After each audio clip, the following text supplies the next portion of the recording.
ciągle gdzieś biegamy, żeby po prostu, wiesz, jakieś, no... Tak. Hello every zombie. We are in a Wicked Justice Julian Assange office tonight.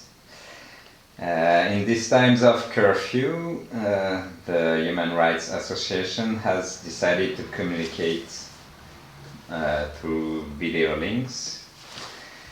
We have Monika Karboska. No. Okay, member of the first times of the association, who attended roughly all the hearings of the Julian Assange trials in London.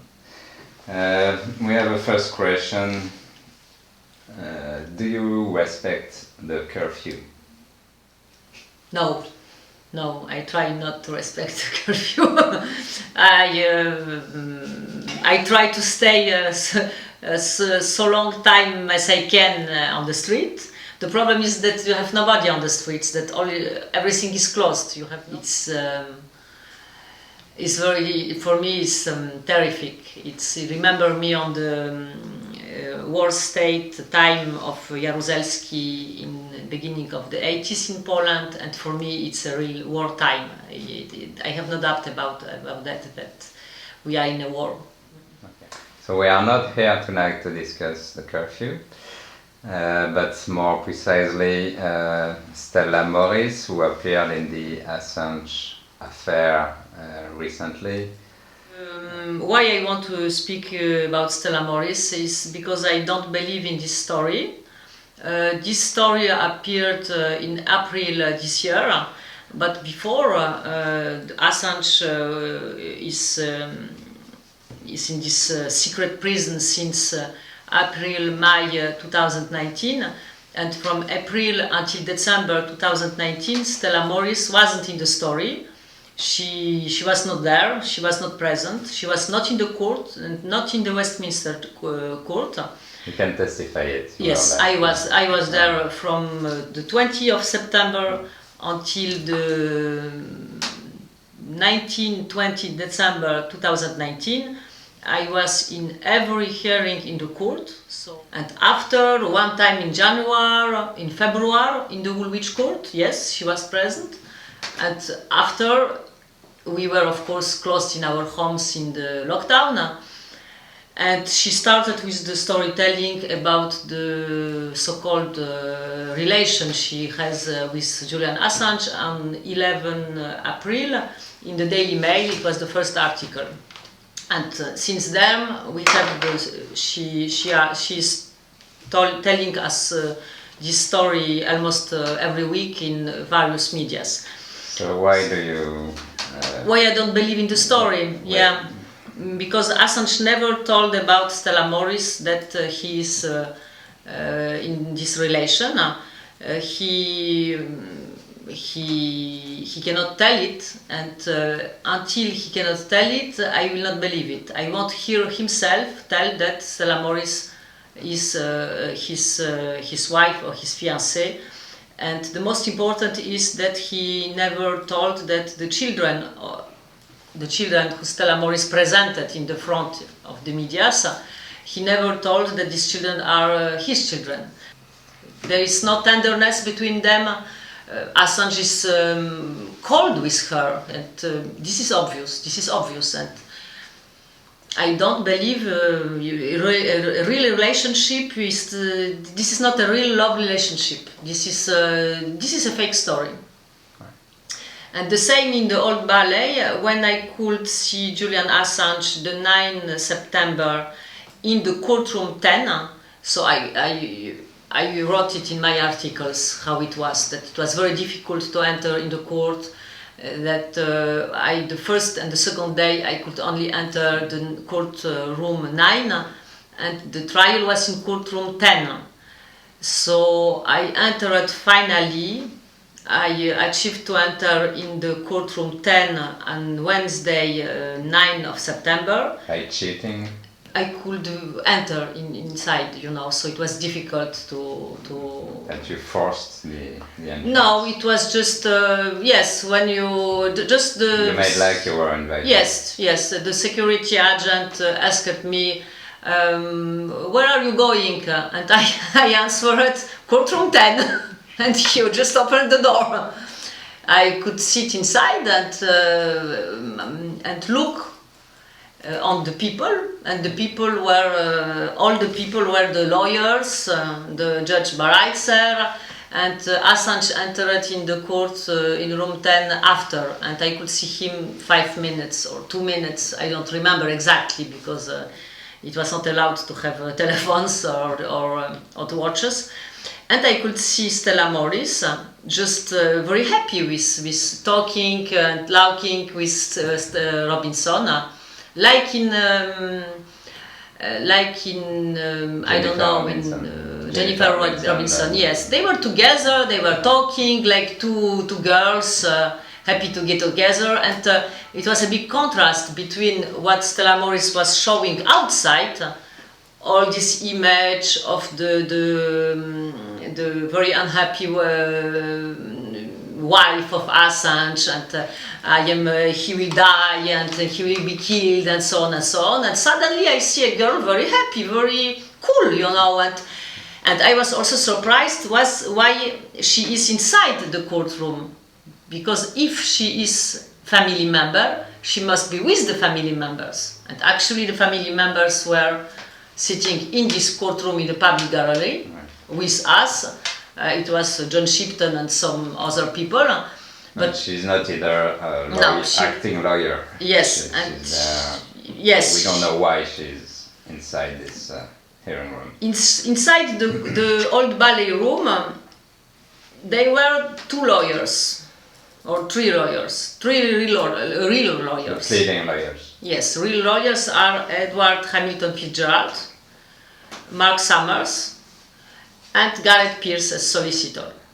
The other people, Jennifer Robinson, Stella Morris, are not in the Bar Council. They are not in the list. And they are not inscribed in the... No, they are not inside. You can look inside. Direct access portal. Everybody can do it. You can put inside the name.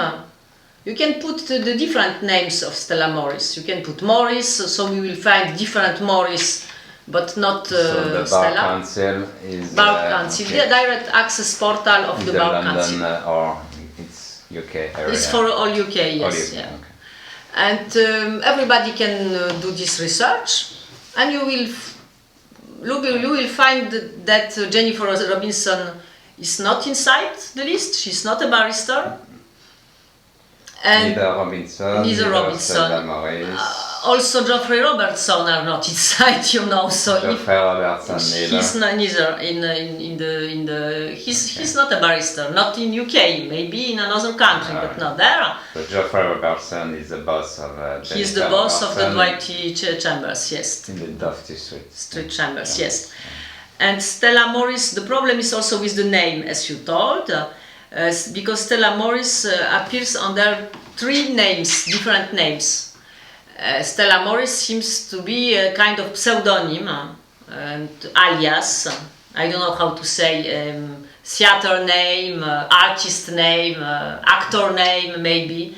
Because when you look on, you cannot find her, of course, in the barrister list.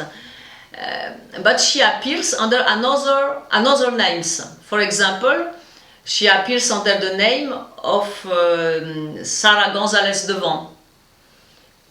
And Sarah Gonzalez Devant is another person, but with the picture of Stella Morris. As you can see here, for example, you see, I can recognize Stella Morris, I mean the woman I saw in the court. So this is Sarah Gonzalez. But her name is Sarah Gonzalez or Sarah Gonzalez Devant, like this. Even some storytelling. Here, for example, you have a storytelling of the medias. And Sarah Gonzalez Devant, aka Stella Morris, with Julian Assange. So she appears under these names. And this is not possible because, and even if you look under the name Sarah Gonzalez Devant inside the Bar Council site, you cannot find her. This is the second name of Stella Morris. And So this causes problems at the level of for the children, which are supposed to be of course, because innocent ones. the question is, who are these children? Are these children really the children of this woman? What name have these children? What is the real name of this woman? This is the real problem, and because this person is acting and is doing this storytelling under a false name, and false name, this is not possible to be a lawyer under a false name. You can be an artist under a pseudonym, but not a lawyer. And the second thing is that this is not honest, If this woman are talking to the people, are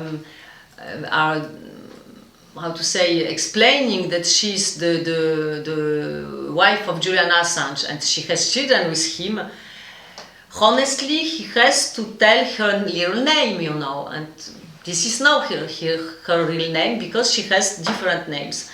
And what is interesting is that she has also a third name, and the third name is Stella Smith Robertson.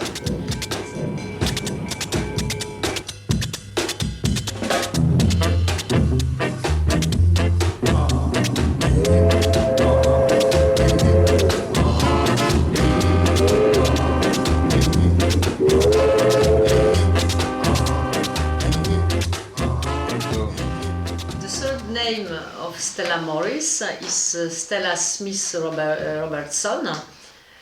It's very strange to have a third name. This person has three names, and nobody is surprised. I am very surprised because it's not normal. So we see Stella Morris, Smith Robertson. Yes, here you can both see. Are coexisting together. And there are many articles on like this, many storytelling. You can check it. Voilà, you have the pictures, you have the storytelling about Stella Morris Smith Robertson.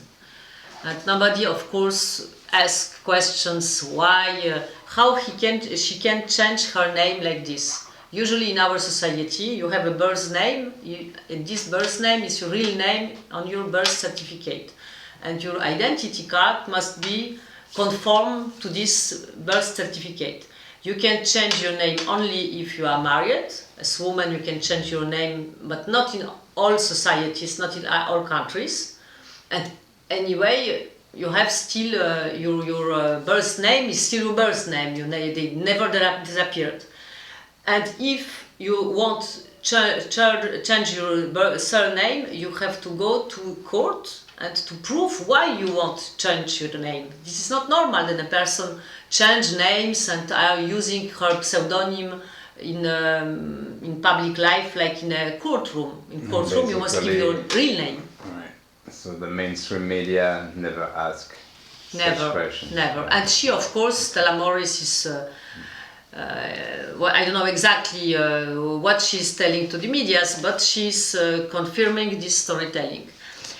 And when you go to Sara González-Devant, because we will now check who is Sara González-Devant, Stella Morris as Sara González-Devant.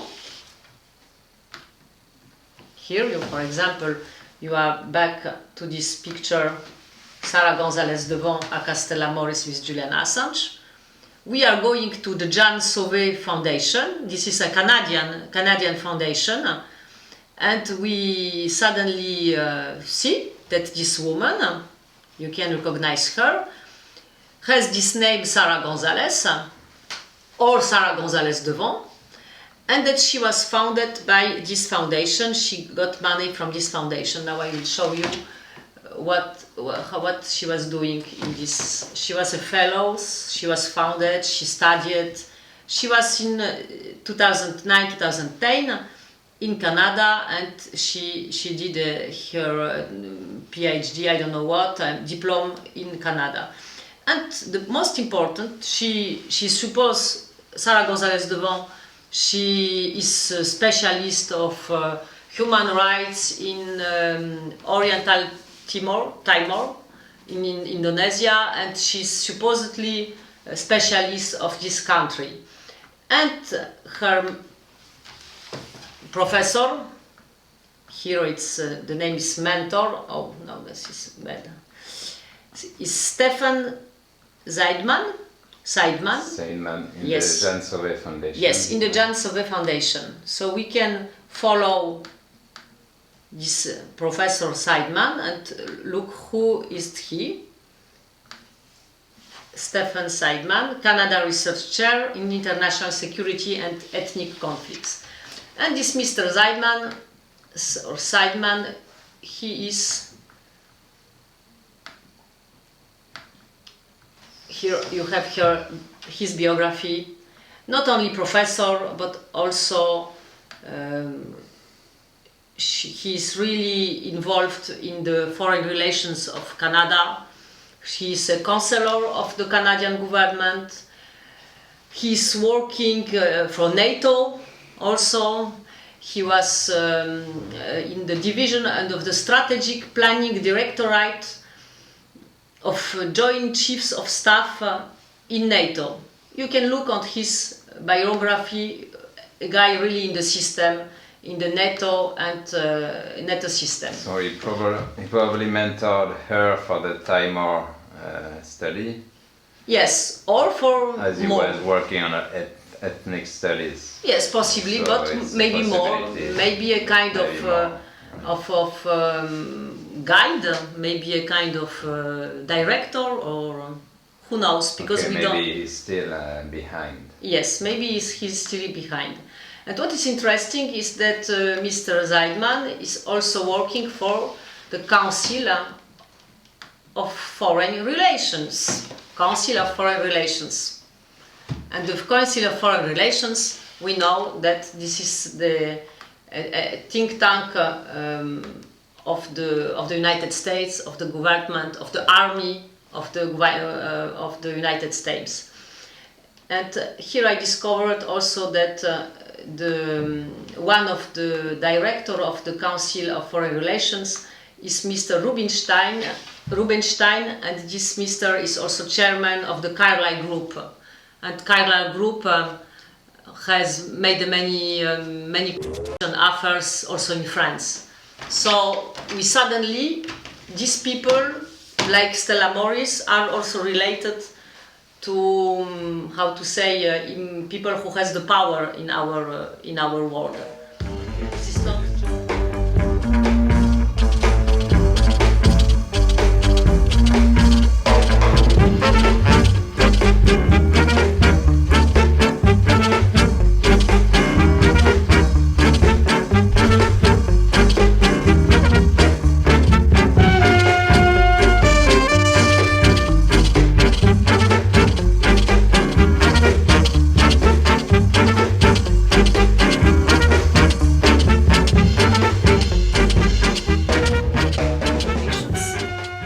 find Mr. David Rubinstein. And David Rubinstein is the co-founder and the chairman of the Carlyle Group. And what is interesting is that the Carlyle Group is the parent company of the Booz Allen Hamilton Group company. And this company is also in the board of directors of the Council of Foreign Relations. And the director of the Booz Allen Hamilton Group is Robert James Woolsey. And Robert James Woolsey, Mr. Woolsey, was director of the CIA in between 93 and 95.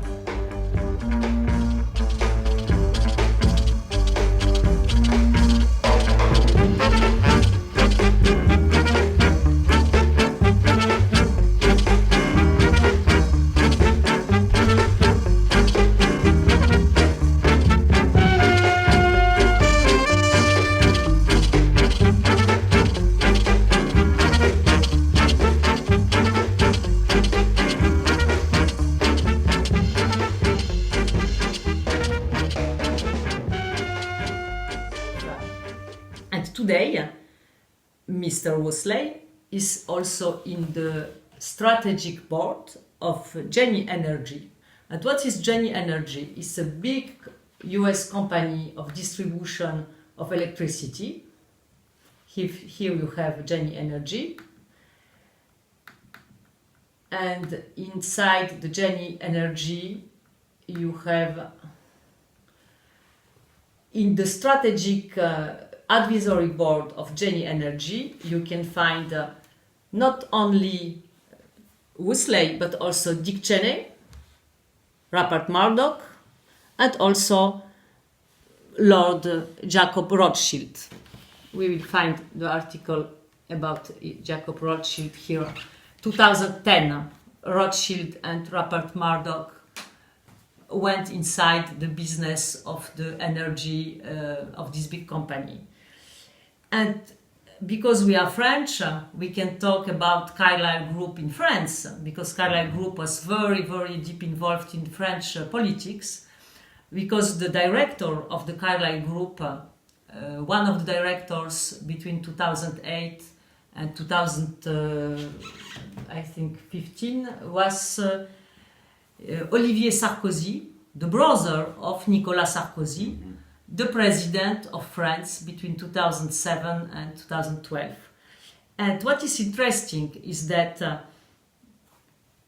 the family, the Sarkozy, Nicolas Sarkozy, how is Nicolas Sarkozy related to the Assange This is because Sarkozy has a friend. This friend is Alexandre Djouri. Alexandre Djouri was the guy who took the money of Gaddafi, and he's accused to have taken this money from Gaddafi and to have the money from Gaddafi to Nicolas Sarkozy. And Alexandre Djouri escaped to United Kingdom, and he was supposed to be extradited from United Kingdom to France. And who was the judge by this extradition case? Vanessa Baraitser, the same judge by Julian Assange. And these people are related, like we can see, and it's very interesting.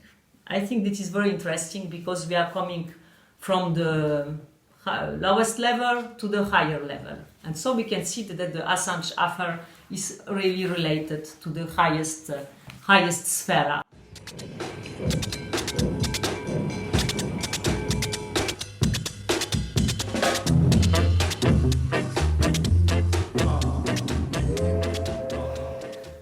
About the story of Stella Morris, of course, there are many details which shows that the storytelling of Stella Morris being in love with Assange and having a relation with Assange inside the Hans Crescent flat is totally incredible. If Assange was isolated, he was not able to make a deep relation with somebody. And if he was able to make a relation, he was not isolated. It's just logical, you see. This is, somebody is lying in this story. Or he was isolated or he was not isolated. You cannot be isolated and have be in couple with somebody. But what is interesting is this video. This video, we can just deconstruct the relation by looking on this small video. This film, this movie, is a part of a German movie about Julian Assange, a total storytelling movie. What is interesting is also that this reportage was made by the German public television, ARD, which is very, surprising that German public television is using strange pictures to tell incredible stories to the German public. This is not real investigative journalism. Why? Because this movie, this is the beginning of the German reportage. You can see Assange with Stella Morris. Just 1 minute.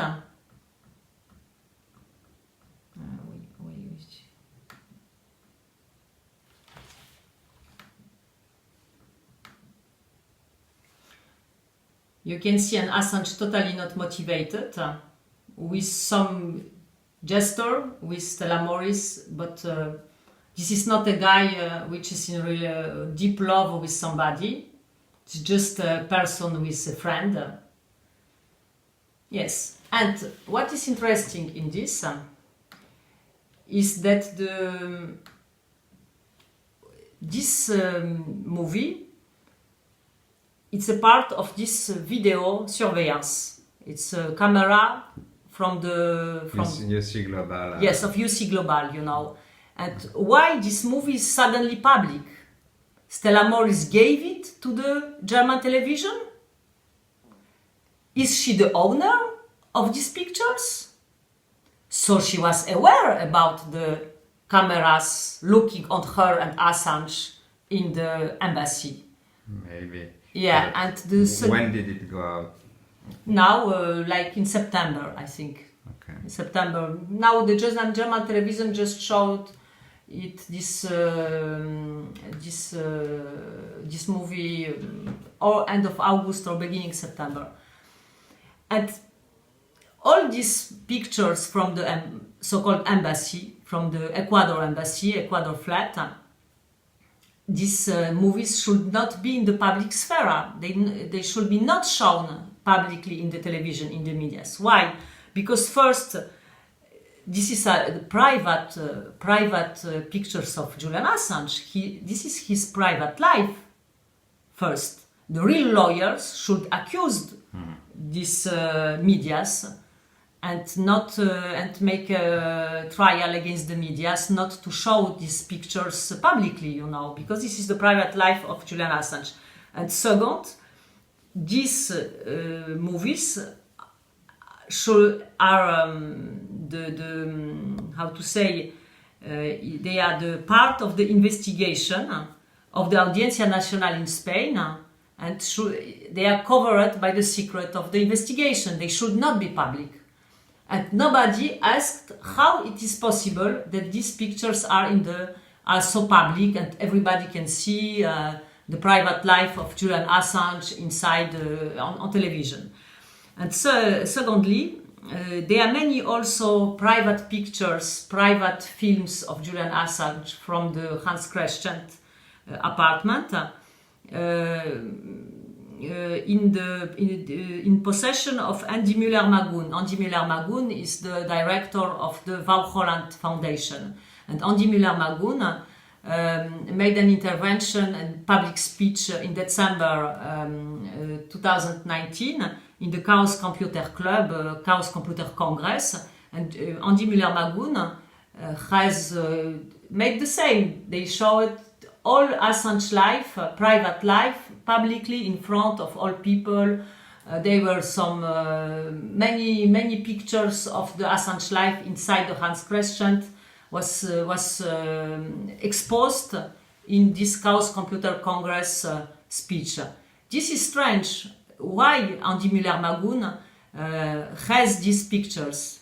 It should not be. If this trial, if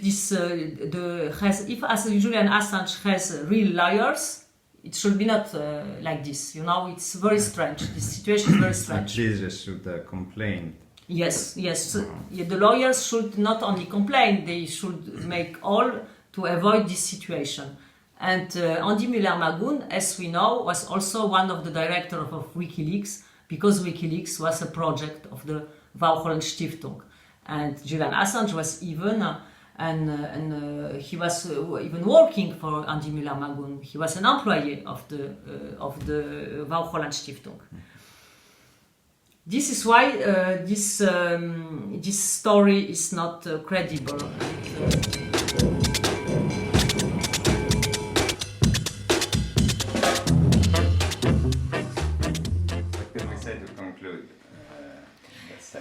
Yes, at least I want to deconstruct the fake pictures of Stella Morris with Julian Assange.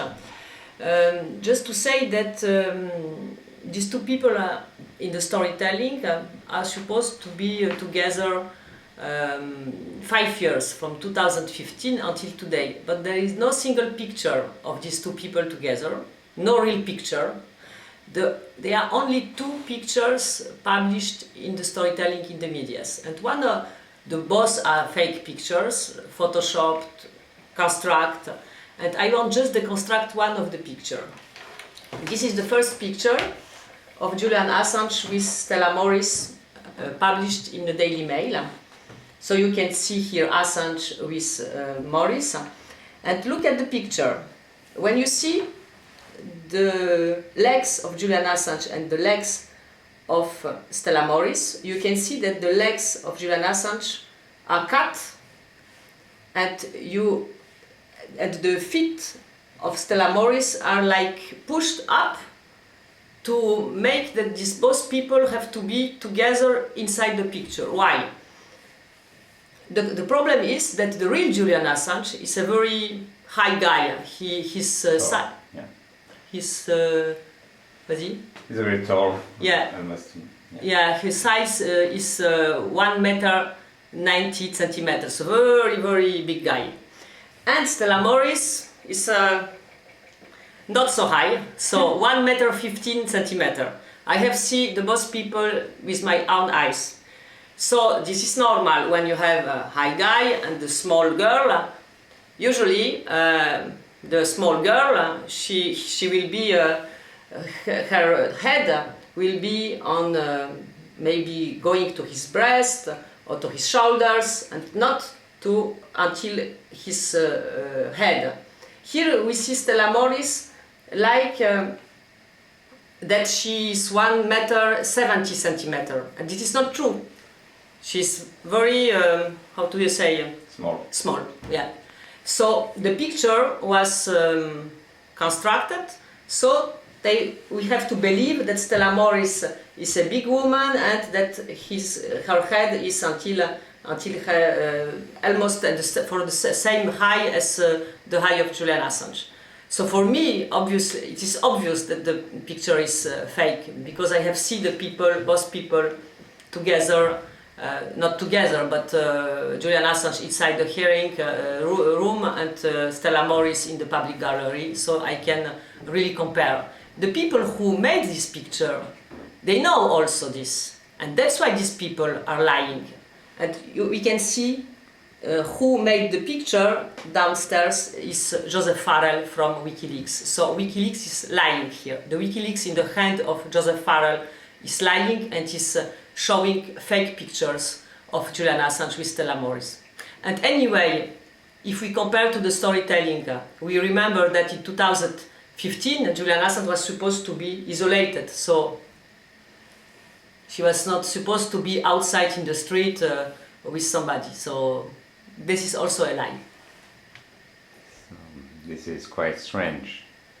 This is not strange. I mean, this is blatant lie. This is lie, yes. To show him outside. Yes, and to show him with. Why he should be inside. Yeah. So, but the problem is that all this story is obviously fake. When a man is in love with somebody and we have two people loving each other, for sure they have pictures together. Not to have a single picture is very strange, and that's why I don't believe in this story.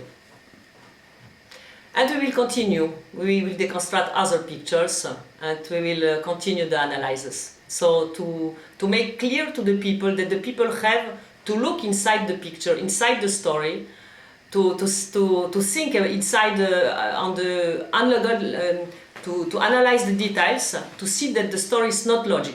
This is what we want to say to you here today.